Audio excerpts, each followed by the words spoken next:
Cinema అయిన మహా నేను మిస్టర్ బి నా మాట సూటిగా ఉంటది, మ్యాటర్ క్లియర్ గా ఉంటుంది. మీరు చూస్తున్నారు mister B channel. Welcome to the cinema in for show. ఈ వీడియోలో ఒక ఇంట్రెస్టింగ్ అనాలిసిస్ చేయబోతున్నాను. మంచి అనాలిసిస్, ఉపయోగపడుతుంది. మనసు పెట్టి వినండి, అర్థం చేసుకోవడానికి ట్రై చేయండి. ఆసక్తికరంగా ఉంటుంది. చాలా మంది ఆ ఆసక్తిని ఎంజాయ్ చేస్తున్నారు, ఆసక్తిగా ఉన్న విశేషాలను రిసీవ్ చేసుకుంటున్నారు. కానీ కొంతమంది మాత్రం మనసులకి బెరడా కొట్టేసుకుని ఉంటున్నారు.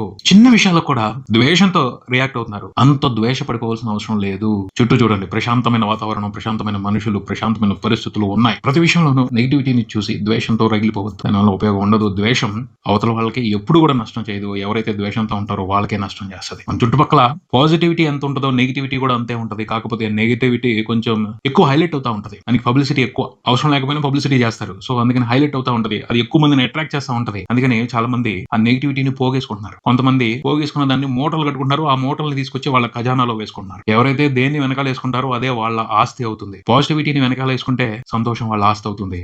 నెగిటివిటీని వెనకాల వేసుకుంటే స్ట్రగుల్, మెంటల్ డిస్టర్బెన్స్, ఇవన్నీ ఆస్తులు అవుతాయి. ఇది నేచర్ రూల్. ఎవరికి నచ్చినా నచ్చకపోయినా, ఎవరు అర్థం చేసుకున్నా అర్థం చేసుకోకపోయినా అది నిజం. ఇవాళ కాకపోతే రేపైనా అర్థం చేసుకుంటారు. పరిస్థితులు అలాగే డ్రైవ్ చేస్తాయి లైఫ్ ని, అంతేగాని వదిలిపెట్టేవి. అర్థం చేసుకున్న వాళ్ళు ప్రశాంతంగా ఉంటారు. అర్థం చేసుకోలేని వాళ్ళు ఆ డిస్టర్బెన్స్ తో లైఫ్ ని ముందుకు లాగుతూనే ఉంటారు. నేను చెప్పేది ఒకటే, అందుకని డిస్టర్బెన్స్ లైఫ్ ఎప్పుడు ఇంట్రెస్టింగ్ గా ఉండదు. ద్వేషం వద్దు, ప్రశాంతంగా ఉండండి. అనవసరమైన విషయాల మీద కూడా ద్వేషాన్ని ఎక్కువ ప్రదర్శిస్తున్నారు. అవసరం లేదు ఓహో అని వదిలేసుకునే విషయాల గురించి కూడా ఎక్కువ సీరియస్ గా తీసుకుని దాని మీద ద్వేషాన్ని ప్రదర్శించడం మూలంగా ఎవరైతే ప్రదర్శిస్తారో వాళ్ళ మనసే డిస్టర్బ్ అవుద్ది. ఎందుకు చెప్తున్నాను అంటే, ఎవరైనా విజయం సాధిస్తే అందులో స్ఫూర్తిని చూడలేదు, మంచిని చూడలేదు, అందులో ఉన్న పాజిటివిటీని చూడటం లేదు. కొంతమంది అలా చూస్తున్నారు, కొంతమంది నెగిటివిటీని చూస్తున్నారు. ఏం లోపాలు ఉన్నాయి, ఏం అడ్డదారులు ఉన్నాయి, ఎలా కలిసి వచ్చింది, ఇవన్నీ వెతికి పట్టుకుంటున్నారు. వాటిని స్ప్రెడ్ చేస్తున్నారు, సాటిస్ఫై అవుతున్నారు. బట్ అలా చేయడం మూలంగా ఉపయోగం ఏమీ లేదు. ప్రతి సక్సెస్ లోనూ కొన్ని లోపాలు ఉండొచ్చు. లోపాలను మాత్రమే పట్టుకుని మంచి విషయాలను వదిలిపెట్టేస్తే నష్టం ఎవరైతే మంచి విషయాలను పట్టుకోరో వాళ్ళకే జరుగుతుంది. క్లాస్ బిగుతున్నట్టు అనిపించవచ్చు, కాకపోతే ఒక ఇంట్రెస్టింగ్ విశేషం ఉంది చెప్పడం కోసమే ఈ డీటెయిల్ తీసుకున్నాను. ఒక మంచి కంపారిజన్ ఉంది, ఒక మంచి అనాలిసిస్ ఉంది మొన్న రిలీజ్ అయిన సంక్రాంతి సినిమాలకు సంబంధించి. అందుకనే ఈ ఇన్ఫర్మేషన్ ని ముందు లైట్ గా ఇచ్చా. బాగుంటది, ఫాలో అవ్వండి. ఖచ్చితంగా చాలా మందికి ఉపయోగపడుతుందని అనుకుంటున్నాను. మనం చూసే దృష్టి మార్చుకోవాలి. ఇప్పుడే లైఫ్ లో చాలా హ్యాపీ విషయాలని మిస్ అవ్వకుండా ఉంటాం. నేను చూస్తున్నాను సోషల్ మీడియాలో ఎంత నెగిటివిటీ, ఎంత ద్వేషం స్ప్రెడ్ అవుతుందో. అవసరం లేదు, అంత అవసరం లేదు. అందుకోసమే చేస్తాను అసలు ఈ టాపిక్. ఈ వీడియోలో నేను మాట్లాడుతున్న టాపిక్ ఏమిటో మీరు తమ్నెయిల్ చూస్తే కొంతవరకు అర్థమై ఉంటుంది. తమ్నెయిల్ ఏం పెట్టాను? మెగాస్టార్ గారి ఫోటో పెట్టాను, శర్వానంద్ ఫోటో పెట్టాను. హిట్ కి పోలిక లేదు, సక్సెస్ కి పోలిక ఉంది. ఏంటి? ఏం పోలిక లేదు, ఏం పోలిక ఉంది? ఫాలో అవ్వండి, ఇంట్రెస్టింగ్ గా ఉంటుంది. డిస్కస్ చేస్తాను. సక్సెస్ అంటే ఏమిటి? సాధించడం. ఈ సంక్రాంతి సీజన్ లో మనశంకర్ వరప్రసాద్ గారు మూవీ సక్సెస్ అయ్యింది. నారీ నారీ నడుమ మురారి ఈ సినిమా కూడా సక్సెస్ అయింది. కానీ ఈ రెండు సినిమాల సక్సెస్ రేంజ్ ఒకటి కాదు. మనశంకర్ వరప్రసాద్ గారు సినిమా రేంజ్ వేరే లెవెల్, నారీ నారీ నడుమ మురారి సినిమా రేంజ్ ఒక లెవెల్. హిట్ రేంజ్ ని దృష్టిలో పెట్టుకుని చూస్తే మైండ్ బ్లోయింగ్ డిఫరెన్స్ ఉంది రెండు సినిమాలకి మధ్యన. మనశంకర్ వరప్రసాద్ గారు మూవీ 300 కోట్లకు పైన గ్రాస్ రిపోర్ట్ చేసింది. నారీ నారీ నడుమ మురారి మూవీ 50 కోట్ల దగ్గరగా ఉంది. ఇంత డిఫరెన్స్ ఉంది. సో హిట్ రేంజ్ ని కంపేర్ చేయలేం. అసలు అది పోలికే కాదు. మెగాస్టార్ లెక్క వేరు, శర్వానంద్ లెక్క వేరు. కానీ సక్సెస్ ని కంపేర్ చేయొచ్చు.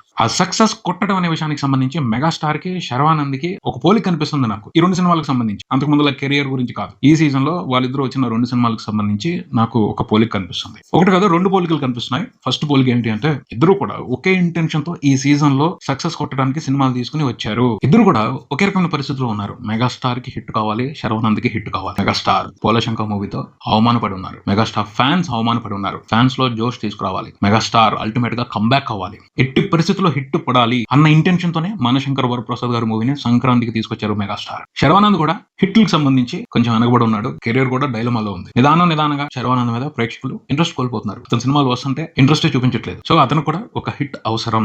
అందుకని చాలా రిస్క్ చేసి నారీ నారీ నడుమ మురారి మూవీని సంక్రాంతి బరిలోకి దింపారు. అంత పోటీ ఉన్నప్పుడు లాస్ట్ మినిట్ లో సినిమాని బరిలోకి దింపడం అనేది పెద్ద ఛాలెంజ్. అయినా తీసుకున్నారు. ఎందుకని? శర్వానంద్ ఏదో నమ్మకం ఉంది, మూవీ టీం ఏదో నమ్మకం ఉంది. చివరికి ఆ నమ్మకమే గెలిచింది అనుకుంటే థియేటర్స్ ఇవ్వాల సరిగ్గా రిలీజ్ టైంలో. ఎందుకని? ఈ గేమ్ లో వాళ్ళు అండర్ డాగ్స్ కాబట్టి. అయినా నిదానంగా పుంజుకున్నారు. సినిమా బ్లాక్ బస్టర్ అయింది. అది కలిసి వచ్చింది. చాలా కీలకం ఈ సినిమా హిట్ శర్వానంద్ కి. మెగాస్టార్ కూడా మనశంకర్ వరప్రసాద్ హిట్ అవడం చాలా అవసరం. ఇద్దరు కూడా ఒకటే ఇంటెన్షన్ తో వచ్చారు. ఇద్దరు కూడా అనుకున్నట్టుగా సక్సెస్ సాధించారు. అది వాళ్ళ సక్సెస్ కి పోలిక. అక్కడ వరకే కాదు, ఇంకొక అద్భుతమైన పోలిక ఉంది ఇద్దరు మధ్యన ఈ సీజన్ లో. ఆ సినిమాలకు సంబంధించి అబ్జర్వ్ చేసి చూస్తే ఇద్దరు కూడా వండర్ఫుల్ గా ట్రాన్స్ఫార్మ్ అయ్యారు. మంచి లుక్ తో రెండు సినిమాల్లోనూ నటించారు. మెగాస్టార్ మనశంకర్ వరప్రసాద్ గారు మూవీలో ఎలా ఉన్నారు? ఎంత ఇంట్రెస్టింగ్ గా కనిపించారు, ఎంత ఈజ్ తో ఉన్నారు, ఎంత ఫ్రెష్ గా ఉన్నారు. ఏమన్నా ఉందా ఆయన లుక్? వయసును తగ్గించుకుని చాలా ఎనర్జెటిక్ గా కనిపించారు, చాలా ఈజ్ తో నటించారు. ఇక్కడ ఒక విషయం గుర్తుపెట్టుకోవాలి, అలా ట్రాన్స్ఫార్మ్ అవడం అనేది ఈజీ మ్యాటర్ కాదు. 100 కోట్లు ఇచ్చిన ఊరకనే అలా ట్రాన్స్ఫార్మ్ అవరు. మిషన్ లోకి తీసుకెళ్లి పెడితే అలాంటి లుక్ తో మనిషిని బయటికి తీసుకొచ్చే పరిస్థితులు ఇప్పుడు లేవు. ఎన్ని 100 కోట్లు ఖర్చు పెట్టినా అలా జరగదు. అలా స్లిమ్ గా అవ్వాలి, మంచి లుక్ తీసుకురావాలి అంటే కష్టపడాలి, ఒళ్ళు హోనం చేసుకోవాలి, డైట్ చేయాలి, కఠోర శ్రమ, పెద్ద సంకల్పం ఉండాలి. లేకపోతే చేయలేము. 100 కోట్లు ఉన్నాయి కదా అని సంకల్పం, శ్రమ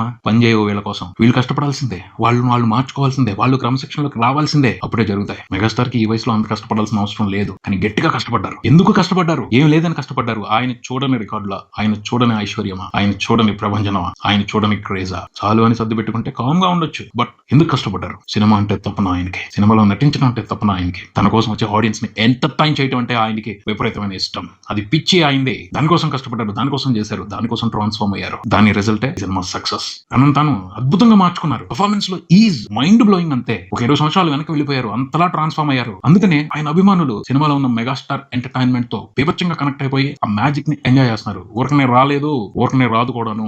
ఏదో ఒక కష్టం, ఏదో ఒక ప్రయత్నం ఉంటేనే సక్సెస్ లో వస్తాయి. ఊరకనే రావు. అదృష్టం కూడా ఎఫర్ట్ కి, కష్టానికే కలిసి వస్తుంది. ఖాళీగా ఇంట్లో కూర్చుని బద్ధకంగా ఉండేవాడి కోసం అదృష్టం నడిచి రాదు, ప్రయత్నించేవాడి కోసం అదృష్టం ఎదురొస్తుంది. శర్వానంద్ కూడా తనే చెప్పాడు స్వయంగా. అంత ముందర కొన్ని సినిమాల్లో నన్ను నేను చూసుకుంటే అసహ్యంగా అనిపించింది, నా కోసం ఎవరైనా టికెట్ కొనుక్కుని థియేటర్కి ఎందుకు రావాలి అని అనిపించింది. అది రియలైజేషన్. అలా ఉండకూడదు అనుకున్నాడు, మారాడు, కష్టపడ్డాడు, తనను తాను మార్చుకున్నాడు. అరే భలే ఉన్నాడే శర్వానంద్ అని అనిపించుకున్నాడు. ఇప్పుడు అదే టాక్, ఇండస్ట్రీ అంతా అదే టాక్, శర్వానంద్ సూపర్ గా ఉన్నాడు, భలే ఉన్నాడు అని. ఊరికనే రాలేదు, అది కూడా సంకల్పంతోనే వచ్చింది, కష్టపడితేనే వచ్చింది. దానికి తగ్గ రిజల్ట్ ఇప్పుడు సినిమాతో తీసుకున్నాడు. ఇక్కడ ఒక విషయం గుర్తుపెట్టుకోవాలి, మనం ప్రయత్నం సరిగ్గా చేసినప్పుడు, ఆసక్తిగా తపన పడినప్పుడు పరిస్థితులు కూడా కలిసి వస్తాయి, మంచి కథలు వస్తాయి, మంచి సిచ్యువేషన్స్ వస్తాయి, మంచి రిలీజ్ టైం దొరుకుద్ది, బ్రహ్మాండమైన బ్లాక్ బస్టర్ పడుద్ది. ప్రయత్నం చేయకుండానే అన్ని ఊరికనే వచ్చి ఒళ్ళో పడవు. వండర్ఫుల్ ఎగ్జాంపుల్స్ ఇవే.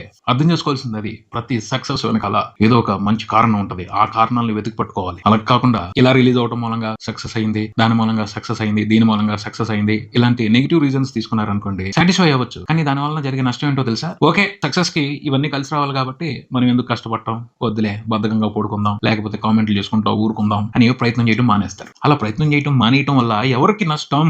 అదే, ఓహో ఇలా కష్టపడ్డారు, ఇలా బాధ్యతగా ఉన్నారు, ఇలా క్రమశిక్షణతో ఉన్నారు, ఇలా ప్రయత్నించారు, ఇలా సాధించారు, దాన్ని ఇన్స్పిరేషన్ గా తీసుకుంటే రేపు మీరు చేయాలనుకున్న పనికి అది ఉపయోగపడుతుంది. మీరు సక్సెస్ అవ్వచ్చు, మీరు ముందుకు వెళ్ళొచ్చు. పాజిటివ్ గా ఆలోచిస్తే ఉపయోగం అది, నెగిటివ్ గా ఆలోచిస్తే చక్కగా బద్ధకంగా హాయిగా పడుకోవచ్చు. ఏం సాధించాల్సిన అవసరం లేదు, బోల్డని బాధలు పడవచ్చు, బోల్డంత స్ట్రగుల్ అవ్వచ్చు, ఆ డిస్టర్బెన్స్ తో లైఫ్ ని గందరగోళం చేసుకోవచ్చు. తేడా ఉంటుంది. సక్సెస్ ఎప్పుడు ఊరకనే రాదు, బట్ ఎఫర్ట్ పెట్టినప్పుడు, ప్రయత్నం చేసినప్పుడు ఖచ్చితంగా అన్ని అనుకూలంగా మారుతాయి, రావాలి. అదే యూనివర్స్ రూల్, అదే పరిస్థితి. ఇందులో ఇంట్రెస్టింగ్ విశేషాలు ఉన్నాయని నేను నమ్ముతున్నాను. నచ్చిన వాళ్ళు తీసుకోండి, నచ్చిన వాళ్ళు వదిలేయండి. చాలా మంది మంచి వాళ్ళు ఉన్నారు నన్ను ఫాలో అయ్యేవాళ్ళు, వాళ్ళ కోసం చెప్తున్నాను. మీ లైఫ్ ని ప్రకాశవంతం చేసుకోండి, ప్రశాంతంగా ఉండండి, హ్యాపీగా ఉండండి. ప్రతి సక్సెస్ లోను, ప్రతి విషయంలోనూ పాజిటివిటీని చూడండి, దాన్ని మీ లైఫ్ లోకి ఇన్వైట్ చేయండి. మీ లైఫ్ లో మారుతాయి, చాలా సంతోషంగా ఉంటాయి. సినిమాను కూడా మనం అలాగే చూడాలి. ఒక సినిమా సక్సెస్ అయింది అంటే ఎందుకు సక్సెస్ అయింది అనే దానికి సంబంధించి పాజిటివ్ కారణాలు ఉంటాయి, నెగిటివ్ కారణాలు ఉంటాయి. నెగిటివ్ కారణాలు చూసి తెలుసుకోండి, అందులో నుంచి పాఠాలు నేర్చుకోవచ్చు, పాజిటివ్ విషయాల నుంచి స్ఫూర్తి తీసుకోవచ్చు. వాటిని ఫాలో అయితే జీవితంలో అవసరమైన మార్పులు జరగవచ్చు. ప్రస్తుతం అయితే మనశంకర వరప్రసాద్ గారు నారి నారి నడుము మురారి బాగా పెర్ఫామ్ చేస్తున్నాయి థియేటర్స్ లో. సెకండ్ వీకెండ్ లో ఈ 2 సినిమాలు ఇంకా బాగా కలెక్షన్స్ రిపోర్ట్ చేస్తాయని అర్థం అవుతుంది. మాట్లాడుకుందాం రాబోయే వీడియోలో. కలెక్షన్స్ రిపోర్ట్స్ తో పాటు ఇలాంటి అనాలిసిస్ కూడా చేస్తూ ఉంటాను, ఫాలో అవ్వండి. ఇది ఇక్కడికి మరో వీడియోతో మళ్ళీ కలుస్తాను. ఈ వీడియో మీకు నచ్చితే లైక్ చేయండి, మీ ఫ్రెండ్స్ తో షేర్ చేసుకోండి, మీ అభిప్రాయాన్ని కామెంట్ చేయండి, ఈ ఛానల్ ని సబ్స్క్రైబ్ చేయండి. నేను mister B, keep watching mister B channel. Thank you.